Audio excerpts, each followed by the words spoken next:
Hello everyone, my name is Angela Rosario and today I will be interviewing my mom. So you guys are looking at a picture of us when I was younger because my mother is shy and she doesn't want to be videotaped.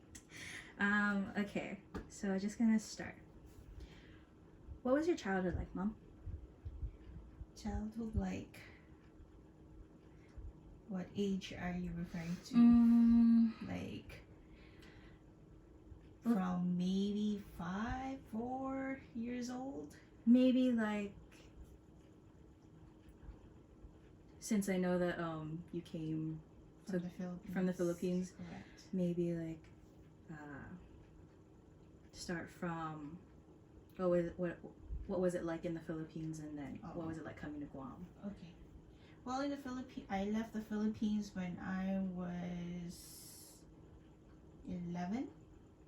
But before that, as far as I could remember, 5 years old, I think.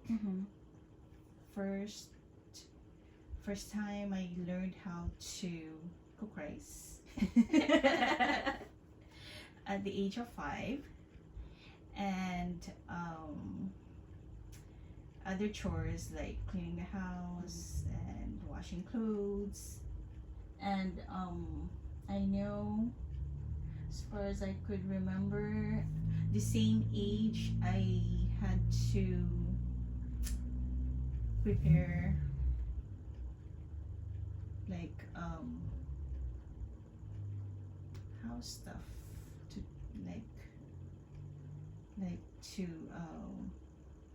do laundries, to do house chores basically, and to go supermarket with my mom. Wake up at 4 in the morning, carry heavy stuff, like, all those kind of stuff. Anyway, and then, so that was a routine, waking up from 4 in the morning and then doing all that from Monday to Friday. And then weekends is worse. Can't really have a break till everything is done. And so that was a regular stuff till I was 10 or 11 when I came to Guam. And I thought that was it. You thought? I thought. So when I came to Guam, it's still same routine. It's just different time frame. Now it's later because Guam is it's 2 hours ahead. So instead of waking up at 4, now I get to wake up at 6. So anyway, yeah, so it's the same pattern. Your grandma Julie trained me to do house stuff before I actually could go. I didn't even have a friends like to spend weekends with or whatever. So at age of 16, I started working already. At that time, I don't know if they had a age requirement where, people can work or start working. I know at the age of 16, I started working as a part-time cashier over here at Sinahanya Shopping Mall, where that used to be a Ben Franklin, Mark's Sporting Goods, and Ace Hardware. It was owned by the Pangalinans, the big company. Anyway, so that was my teenage year. And then I met your father. From there, I was a cashier at the age of 16, and he was an accountant. So that's where we met. So that's part of my teenage. What was it like for you in school when you were like a child and in high school? It's funny because I came to Guam, right? At the age of 10 or 11. I started school when I was 11 here in Guam. I didn't know how to speak any word of English. And guess what's the first word I learned? And this is from a Catholic school. Not to, to put them down or whatever. the first word I learned was stupid. I kid you not, it was the word stupid. Where did you learn that? That's because, and it was a Catholic school. Never mind, we don't mention that in the school. So anyway, so I learned that it because other kids, because I was so quiet and shy. Mhm. I didn't speak, like I said, right, any English words. So they were kind of like, I noticed that they were teasing me or they're bullying me. So I heard the other kids when they're horsing around, Mhm. somebody said stupid, and I'm like, stupid, what does that mean? And so they kept saying, oh, you're stupid, you're stupid, you're stupid, like that, right? So when somebody was trying to bully me, I started using the word stupid without knowing what it meant. So I asked my teacher, she's Filipina, and I became her teacher pet. She's a Filipina. Because you can speak Tagalog. Yes, so Okay. I asked her in Tagalog, I said, what does stupid means? She goes, where did you learn that? I said, the other kids were saying it.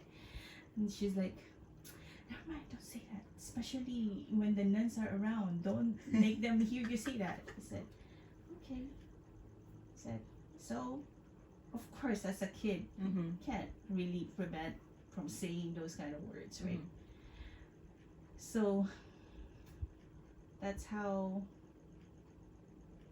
the whole learning the language, speaking English came about. So we'll never really forget that. And then as you progress, as you age also during high school, Mhm. I know I don't speak good good English. I have accents and everything like that, but that didn't really kind of like stop me from being making friends. Of course, they also have Filipinos at school, high school. So I kind of like just made myself more I would say more open, Mhm. to the other students that I can communicate with Tagalog. Mhm. So I was active actually at school. Mm. I was president of the Filipino club. Oh wow. So and then I joined other activities, school activities, other groups. So my high school was, I would say, it was fun. Mhm. Till when you reach that point where, wow, it's gonna end. Of course. It's like senior year. Mhm. What are you gonna do? What am I gonna do? And then to top it off with your grandma being strict, not being able to go out, to those kind of stuff. So I got pregnant right What? after graduation. What a turning point. Yep. So yeah, that was the turning point of my high school life. Well, at least I graduated. Mhm. I think it was more of getting scared of getting stuck at home Because you were pregnant? because of my Or- strict parents. Ah. Because of your grandma's very, very strict. Not won't be able to I guess to explore Mhm. what's out there. But I mean, it happened to be like the opposite of that when you got the job as a flight attendant, right? Well, yeah, because after I got the job, of course, what can we do, right? Mhm. We have to earn a living. Mm. I mean, if I was given a choice right after high school, a choice where I am guaranteed to be able to finish college, to have the finances that I will need. Mhm. Because back then, what the minimum wage was $2.40 something. Oh wow. So, in order for me to go to college, your grandma doesn't make a lot of money as a teacher. So, in order for me to go to college, I have to finance it myself. or Mhm. at least help out. Mhm. You know, so it was those kind of life situation where you have to choose, work, family. But after high school, getting pregnant, no regrets. At least I was able to find a job. I mean, even up to now, I have a good, one of the best job, I think. I would agree with that. Yeah. Yep. Okay. Well, that is the end of the recorded conversation. Thank you very much for listening.